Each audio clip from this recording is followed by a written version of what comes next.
Everyone, अब हम next question करेंगे टीचिंग एप्टीट्यूड के। इससे पहले हमारे 6 क्वेश्चन हो चुके हैं विद एक्सप्लेनेशन। तो चलिए स्टार्ट करते हैं। स्टार्ट करने से पहले अगर आपको मेरी वीडियो अच्छी लगे तो प्लीज़ लाइक किया करो, सब्सक्राइब किया करो, कमेंट जरूर किया करो। Which of the following is an example of higher order cognitive learning के हमें हाई ऑर्डर में बताना है।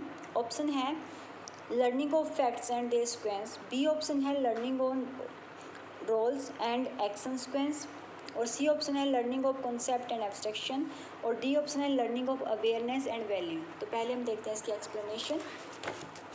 ये ब्लूम की टेक्सोनॉमी है। ब्लूम की टेक्सोनॉमी में ब्लूम ने जो दिया था वो दिया था ऐसे।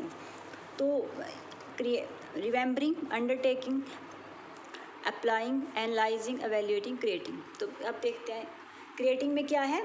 Putting information together in an innovative वे, जब भी कुछ भी हम इनोवेटिव वे में करते हैं। एवेल्यूएशन में होता है making judgement based on a set of guideline, पर हम पहले शुरू नीचे से करते हैं। रिमेम्बरिंग में क्या है, recalling relevant knowledge from long term memory, वही होता है जो हम काफ़ी लॉन्ग टर्म तक रखते हैं, कुछ भी याद करते हैं, रिमेम्बरिंग। और फिर है हमारा अंडरटेकिंग में होता है moving sense of the material you have learn, ठीक है, जो भी आप लर्न करते हो वो सेंस। और फिर अप्लाई में होता है use the knowledge gain in a new way, जो भी हमने नॉलेज को अपनी जो अब तक नॉलेज हमने ली है उसको किस तरीके से हम यूज़ करेंगे न्यू वे में। एनालाइज हो गया breaking the concept into parts and understand how each parts is related to one other, ठीक है, एनालाइज करते हैं हम किस तरीके से एक दूसरे से रिलेटेड है। फिर होता है evaluate making judgement based on a set of guideline. Creating है putting information together in an innovative, जब भी कुछ हम इनोवेटिव वे में करते हैं। ये मैंने सिर्फ इसलिए बताया कि इनका थोड़ा मीनिंग क्या है। इसका जो ब्लूम की टेक्सोनॉमी का ये इस तरीके से बनाया था। और remembering, undertaking, applying, analyse, evaluating, creating, बस ये ध्यान रखना है। अभी आगे देखते हैं कि वो किस तरीके से हाई ऑर्डर में है और कैसे लो।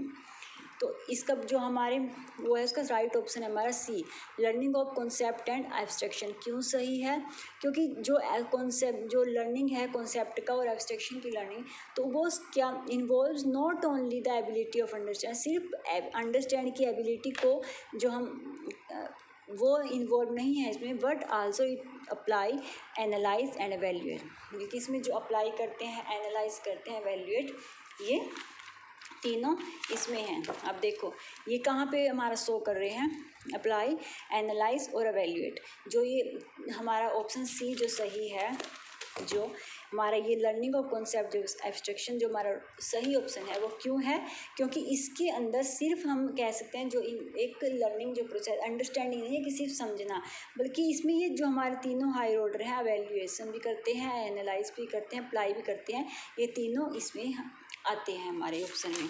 तो इसलिए हमारा ये राइट ऑप्शन है। और जो हमारे दूसरे ऑप्शन है, तीन ऑप्शन, ऑप्शन ए है जो लर्निंग ऑफ फैक्ट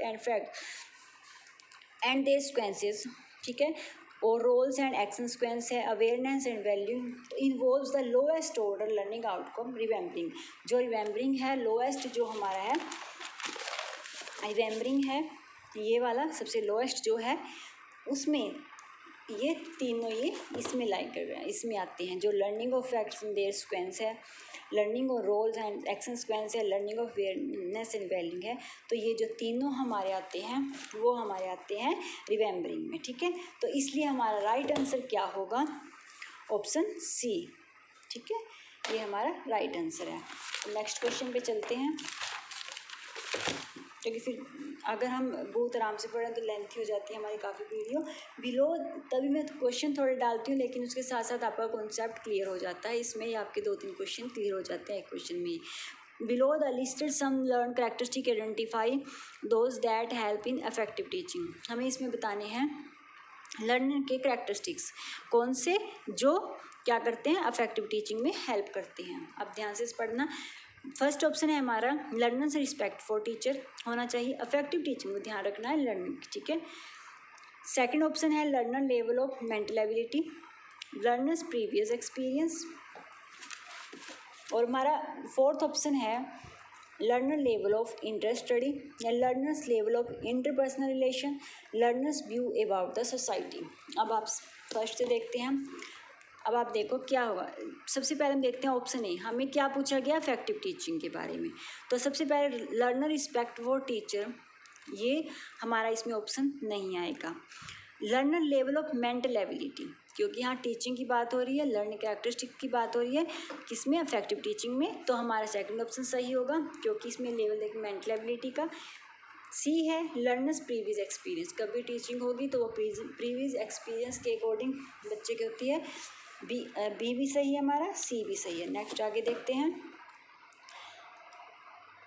आगे ऑप्शन है हमारा learners level of interest study में उसका इंटरेस्ट होना, ये हम नहीं मान, ये learners level of interpersonal relation, ये तो हो नहीं सकता, क्योंकि हम वहाँ पर कोई इंटरपर्सनल जो रिलेशन वो सब हम नहीं देखते, ठीक है। Learners view about the society, ये है कि हाँ एक बच्चे का जो है वो सोसाइटी के प्रति उसका व्यू कैसा है। तो 6 भी हमारा सही है बिल्कुल। तो पहले तो हम देखते हैं 6 किस में आ रहा है, इसमें है, इसमें है, इसमें, तो सी ऑप्शन कट, ठीक है। फिर हम देखते हैं हमने क्या कहा था शुरू में, कौन सा ऑप्शन सही है हमारे अकॉर्डिंग, दूसरा और तीसरा। अब देखते हैं हम दूसरा और तीसरा ऑप्शन हमारा किस में आ रहा है, जिसमें हमारा दूसरा भी आ रहा है, तीसरा भी आ रहा है और 6 भी आ रहा है। तो इसमें हमारा दूसरा तीसरा 6 इसमें है और इसमें तो है नहीं दूसरा, तो ये ऑप्शन भी कट हो गया, ये ऑप्शन भी हो गया। अब मैं ये सिर्फ आपको इस तरीके से बता रही हूँ कि हम एक ऑप्शन के जरिए दूसरे ऑप्शन तक आ सकते हैं। तो हमारा राइट ऑप्शन होगा option 2, 3, 4, 6 learners level of interest. तो हमारा D option is a right, level उसका इंटरेस्ट कैसा है हमारी स्टडी में। क्या हो गया हमारा option 2, 3, 4, 6 learners level of mental ability, learner's previous experience, और 4 क्या हो गया हमारा learners level of interest study में कितना है उनका लेवल, और डी ऑप्शन हो गया हमारा 6 ऑप्शन है learners view about the society. तो राइट आंसर हो गया ऑप्शन डी, ठीक है। अब हम देखते हैं 9th question, who develop the theory of multiple intelligence. अब इसमें है हमारा मल्टीपल इंटेलिजेंस की थ्योरी दी किसने थी, ठीक है। सबसे पहले इसमें है Alfred beneath, L Thurston, Charles Spearman या फिर होवर्ड गार्डन, ठीक है। तो हमें अब इनके बाय वन में आपको सारे के बारे में, लेकिन इसका जो राइट ऑप्शन है वो बता देती हूँ। मल्टीपल इंटेलिजेंस थ्योरी जो दी थी होवर्ड गार्डन ने दी थी, लेकिन अब मैं तीनों के बारे में बताऊंगी कि इन्होंने कौन कौन सी थ्योरी दी थी और कौन, ठीक है। राइट आंसर है ऑप्शन डी होवर्ड गार्डन। तो हम बाय वन उनको चारों के सबसे पहले दिया था उनमें अल्फ्रेड बिनेट। अल्फ्रेड बिनेट ने जो थ्योरी दी थी वो दी थी थ्योरी ऑफ इंटेलिजेंस, ध्यान रखना, थ्योरी ऑफ इंटेलिजेंस, ठीक है। और the Stanford beneath intelligence scale, इसको क्या बोलते हैं, स्टैनफोर्ड बिनेट इंटेलिजेंस स्केल भी बोलते हैं। फर्स्ट डिवेल्ड इन कब हुई थी 1905 में by French psychologist, by French psychologist Alfred beneath और उसके जो कोलैबोरेशन थे उसके सहयोगी थे थियोडर सीमोन के द्वारा, to test attention memory and verbal skills of school children and their way measure their intelligence. उसकी इंटेलिजेंस को नापने के लिए उन्होंने जो स्केल दिया था, थ्योरी दी थी इंटेलिजेंस की। स्टैनफोर्ड बिनेट जो इंटेलिजेंस स्केल क्या है वो है, ठीक है, इसको स्टैनफोर्ड बिनेट इंटेलिजेंस स्केल भी बोलते हैं। Created on intelligence test that could measure the mental age, इन्होंने जो ये दिया था फॉर्मूला हम IQ को मेज़र करने का, mental as by chronological S multiply, जो इसका दिया था मेंटल एज होगी, क्रोनोलॉजिकल एज होती है जो हमारी एज एक्चुअल में है, मेंटल एज है कई बार हमें लगता है कि हाँ ये बच्चा 10 साल का है और इसकी ये मेंटल एज तो आप कहते हैं ना काफ़ी इंटेलिजेंट है, ये काम तो बहुत बड़े बच्चों वाला करा है, तो ऐसा लगता है 13-14 साल का हो, लेकिन है ये 10 ईयर का, तो वो है 10, तो मेंटल एज उसकी हमें लग रही है कि वो 13 साल का है। तो इस तरीके से ये जो उन्होंने दिया था अल्फ्रेड बिनेट ने दिया था थ्योरी ऑफ इंटेलिजेंस। नेक्स्ट किसका नाम था, नेक्स्ट है एल थर्स्टन। तो जो एल थर्स्टन थे उन्होंने प्रम्पाउंड किया था primary mental ability group factor theory, जो ज़्यादा इसकी कहा जाता है, मतलब कि जो मेनली जो नेम आता है वो आता है group factor theory, given by L Thurston, ध्यान रखना ग्रुप फैक्टर थ्योरी दी थी एल थर्स्टन ने। ही बिलीव दैट, इसमें उन्होंने क्या कहा था कि ही believe that certain mental operation have a primary factor differentiated from other mental operation. इन्होंने ये ध्यान, इन्होंने साथ ही ये प्राइमरी मेंटल एबिलिटी दी थी, जो इन्होंने जो मेन मानी थी मेंटल एबिलिटी जो प्राइमरी, वो कौन सी 7 मानी थी, इनमें 7 वैसे मैंने इसमें 9 लिखे हैं, कई बार लिखा जाता है, लेकिन जो इसमें 7 हैं मेनली। क्या अगर पूछा जाए तो इन्होंने कितने मेंटल एबिलिटी या प्राइमरी दी थी, वो 7 कितनी दी थी, एल थर्स्टन के द्वारा। कौन सी दी थी L Thurston theory, group factor theory. तो फर्स्ट है वर्बल कंप्रीहेंशन फैक्टर, ये दी थी, मैं टिक लगा देती हूँ, वैसे मैंने आगे लगा रखा है, ये दी थी। Verbal fluency factor, numerical factor. देख वर्बल कॉम्प्रिहेंसिव, वर्बल में तो हमारा जो हम बोलते हैं उनके रिलेटेड है, जो भी वर्बली हम करते हैं। न्यूमेरिकल में numerical data, perception speed factor है, और इंडक्टिव रीजनिंग फैक्टर है, और स्पेटियल विजुअलाइजेशन फैक्टर है, और मेमोरी फैक्टर है। ठीक है, ये 7 तो इन्होंने दिए थे। और कई बार डिडक्टिव रीजनिंग और प्रॉब्लम सॉल्विंग एबिलिटी फैक्टर भी लिखा आता है कई बार इन्होंने, लेकिन 7 इन्होंने प्राइमरी मेंटल एबिलिटी के जो दिए थे। तो एल थर्स्टन के द्वारा कौन सी थ्योरी दी गई, ग्रुप फैक्टर थ्योरी। ठीक है, और एल्बर्ट बीनेट ने कौन सी दी, थ्योरी ऑफ इंटेलिजेंस, यानी कि स्टैनफोर्ड बीनेट जो स्केल दिया था, ये वाला मेंटल एज क्रोनोलॉजिकल एज वाला। ठीक है, ये एल्बर्ट बीनेट के द्वारा दी गई थी इंटेलिजेंस थ्योरी। आगे हम देखते हैं थर्ड कौन था उसमें, चार्ल्स स्पीयरमैन। तो चार्ल्स स्पीयरमैन ने जो थ्योरी दी थी, स्पीयरमैन्स theory of intelligence consist of 2 component. Charles Spearman ने दो इसमें जो कंपोनेंट दिए थे अपनी थ्योरी में, इंटेलिजेंस थ्योरी थी अभी, उसमें जो मेन फैक्टर थे वो था जनरल फैक्ट इंटेलिजेंस और स्पेसिफिक एबिलिटी। जो जनरल जो इंटेलिजेंस उसको जी से शो किया जाता है, और स्पेसिफिक एबिलिटी जो है उसको एस से। ठीक है, 2 फैक्टर थ्योरी है ये, ध्यान रखना।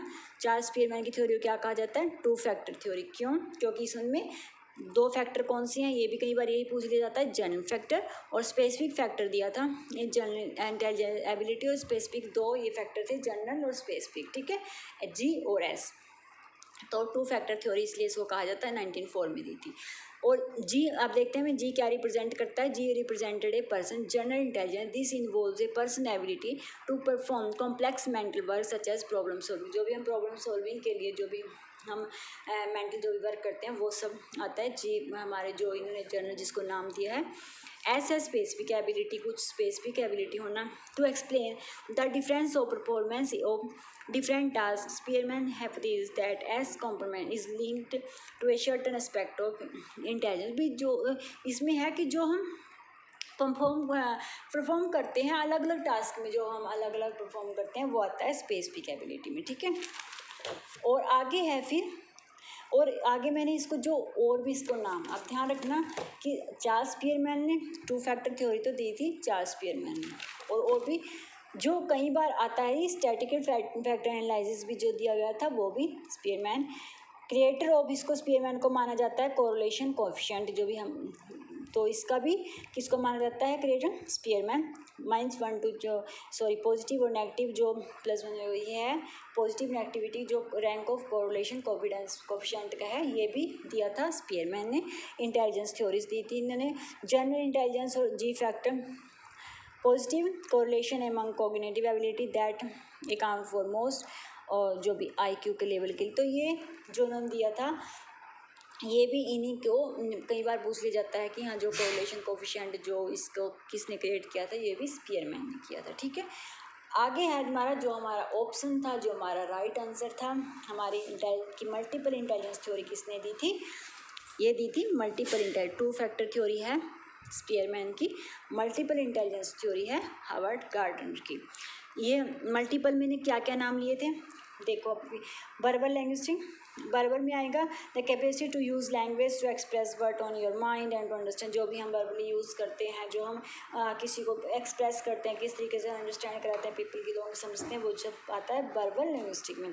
बी है लॉजिकल मैथमेटिकली जो भी होगा वो आएगा इसमें, कि जो भी हम तर्क संगत जब भी कुछ भी हम लॉजिकली जो भी बात करते हैं, जो भी करते हैं वो आता है लॉजिकल मैथमेटिकली। इसी को लिए मल्टीपल इंटेलिजेंस ही मानते हैं कि हाँ इंसान में बहुत तरह की इंटेलिजेंस होती है। ठीक है, तो सेकंड है logical, the ability to understand the underlying principal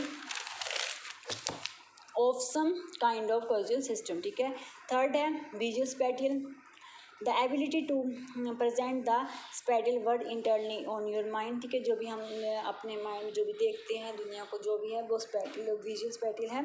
जब हम सोचते हैं एक अपने ध्यान में बना लेते हैं कि हाँ वहाँ कहीं हमें जाना होता है, हम पहले कहीं ना गए हों, तो हमारे माइंड में को सोचते रहते हैं कि हाँ वहाँ इस तरीके से नज़ारा होगा, ऐसा होगा देखने में वहाँ, तो वो सब हमारा विजुअल स्पैटियल मेथड। फोर्थ है जो भी म्यूजिकल रिदमिक है, जो भी the capacity to think to music, to be able to hear patterns, recognise them and perhaps manipulate them. ठीक है, म्यूजिक की जो भी बात हो, जो भी होगा वो है हमारी, ये भी इंटेलिजेंस ही होती है। क्योंकि कई लोगों में देखो आप, म्यूज़िक का इतना ज़्यादा होता है, इतना अच्छा म्यूज़िक वो बजाते हैं, या फिर वो हर तरीके का, सब इंसानों में अलग अलग आर्ट, किसी में इंटेलिजेंस कोई ज़्यादा होती है और किसी में कोई इंटेलिजेंस ज़्यादा होती सब में है, किसी में कुछ कम है तो किसी में कोई ज़्यादा है।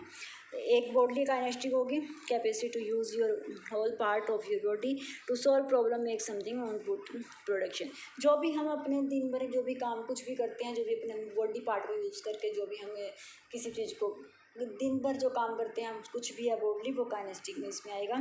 नेचुरली है the ability to discriminate among living things as well as sensitivity to other features of natural world. जो भी हम संसार में देखते हैं, नेचुरल में रहते हैं, जो भी जिस तरीके से हम इनसे जुड़े हुए हैं अपने नेचर से, हम इसके प्रति किस तरीके से सेंसिटिव हैं, कैसे रहते हैं, नेचर से रिलेटेड जो भी होगा वो हमारी इस इंटेलिजेंस में होता है। और फिर है हमारा इंट्रापर्सनल होता है having understand of your self. Intrapersonal कौन सी होती है, कई लोगों में होती है नहीं, वो जो खुद को ही जानने में होते हैं। जैसे हम कह सकते हैं जैसे ऋषि मुनि हैं, जो भी हैं, जो तपस्वी होते हैं, वो क्या, उनमें इंट्रापर्सनल ज़्यादा होती है इंटेलिजेंस। वो खुद की खोज में ही लगे रहते हैं कि जब खुद को जानना या नोइंग हु यू, कि हम जब इन क्वेश्चनों के आंसर ढूंढते हैं कि हाँ हम कौन है, कैसे हैं, कहाँ से आए, तो जब इन चीज़ों में, तो वो इंट्रापर्सनल होते हैं जब हम खुद के बारे में जानना चाहते हैं कहीं। ठीक है, वो होता है इंटरपर्सनल होता है जब हम जो अंडरस्टैंड, हम दूसरों को जिस तरीके से हम समाज में रह रहे हैं, एक दूसरे को समझते हैं, बातें करते हैं, जो भी हम एक दूसरे को जानते हैं, समझते हैं किस तरीके से। ठीक है, तो वो होता है इंट्रापर्सनल होता है जब हम खुद के बारे में ही बात करते हैं, अपने आप से बात करते हैं, अपने बारे में जानते हैं। आगे नाइन्थ है हमारा existential, to exhibit the proactivity to pose and ponder questions about life, death and ultimate reality. और जब लाइफ के बारे में, डेथ के बारे में, जब अल्टीमेट रियलिटी, जब एक हम कह सकते हैं अस्तित्व, जब एक हम बहुत गहराई में जब सोचते हैं अस्तित्व के बारे में, या कह सकते हैं डेथ, लाइफ, इन चीज़ों के बारे में, तो वो होती है हमारी ये थिंकिंग। तो सब कुछ लोगों में कोई थिंकिंग ज़्यादा होती है, कुछ में कोई इंटेलिजेंस ज़्यादा। ठीक है, नेक्स्ट हमारा 10th क्वेश्चन है, which among the following best describe the emotional intelligence of learners. ये है अंडरस्टैंड द, अब हमें देखना है इसमें क्या पूछा गया। इसमें जैसे पीछे हमें इमोशनल, इसमें हमारा इमोशनल इंटेलिजेंस पूछा गया है। ठीक है, जैसे हमारा इफेक्टिव टीचिंग का पूछा गया था कि टीचिंग को किस तरीके से इफेक्ट, इसमें है कि इमोशनल इंटेलिजेंस क्या है लर्नर का। Understand the emotional of other people on your own, कि दूसरों के इमोशन को समझना, तो ओबियसली होगा ना ये कि हम इमोशनल इंटेलिजेंस में express one self very strongly, तो ये तो नहीं होगा, क्योंकि जहाँ हम इमोशनल होंगे वहाँ तो हम इमोशनल ही सोचेंगे। तो बीइंग रेशनल इन थिंकिंग, जब हम तर्क करते हैं किसी चीज़ में, ये भी नहीं होगा। And adjusting one emotion as per situation, और being creative and open in criticisms, तो ये भी नहीं हो सकता। Accepting other people as they are, लोगों को उस तरीके से ही अपनाना, एक्सेप्ट करना जैसे वो हैं। ठीक है, तो ये सब इमोशनल ही होता है। तो इसमें क्या राइट आंसर होगा, ऑप्शन ए हम कह रहे थे सही है। तो ऑप्शन ए किस किस में है, पहले हम देखते हैं, ऑप्शन ए से चलते हैं। तो ये कट हो गया ऑप्शन, तब हमारे पास बचे 3 ऑप्शन। अब आप देखो, ये मैंने कहा बिल्कुल नहीं है, क्योंकि हम ये नहीं है, जब हम अपने आप को स्ट्रांगली दिखाएंगे, अब दिखाएंगे लोगों को, हम दिखाते हैं हम नहीं कभी रोते, हम कभी भी इमोशनल नहीं होते, लोगों के दुखों को देखकर हम नहीं समझते अगर वो स्ट्रांग, तो ये गलत है। हम इमोशनली वही होता है जो हर किसी के दुख दर्द को समझे, या हर किसी की तकलीफ को समझता है, दूसरों को जानता है, तो ये नहीं होगा। अब हम देखते हैं कि बी ऑप्शन किस में है, तो ऑब्वियसली बी ऑप्शन तो हो नहीं सकता, तो ये भी कट हो गया हमारे, ये भी कट हो गया। तो बस बचा क्या इसमें है, देखो एक बार देख लेते हैं, ए, डी और एफ। ए एडजस्टिंग वन से बिल्कुल, क्योंकि हाँ इमोशन हम करते हैं ना एडजस्ट, कि जब इमोशन जैसी भी स्थिति के, कई बार हम किसी के दुख में जाते हैं तो उस समय हमारे कैसा हो जाता है इमोशन, हम अपने आप ही दुखी हो जाते हैं किसी की दुख भरी बात सुनकर। जब खुशी की सुनते हैं तो हम खुशी सिचुएशन के हिसाब से जब हम इमोशन करते हैं, तो ए होगा। ठीक है, तो इनमें क्या है, सी भी है साथ में, तो ये तो हो नहीं सकता, क्योंकि रैशनल थिंकिंग नहीं, तर्क संगत बात, तो इमोशनल इंसान तो हमेशा इमोशन से ही सोचेगा। तो ए होगा मेरे, ये है, ए हो गया हमारा, डी हो गया, और हमारा एफ हो गया, तो हमारा आंसर को कौन सा हुआ, ए। तो right answer is option A. तो ये थी आज की वीडियो। अगर आपको अच्छी लगे तो प्लीज़ लाइक करना, सब्सक्राइब करना। ज़्यादा क्वेश्चन डालने से फिर वीडियो लेंथी हो जाती है। तो कल हम दूसरी नेक्स्ट जो क्वेश्चन पढ़ेंगे विद एक्सप्लेनेशन। Thank you.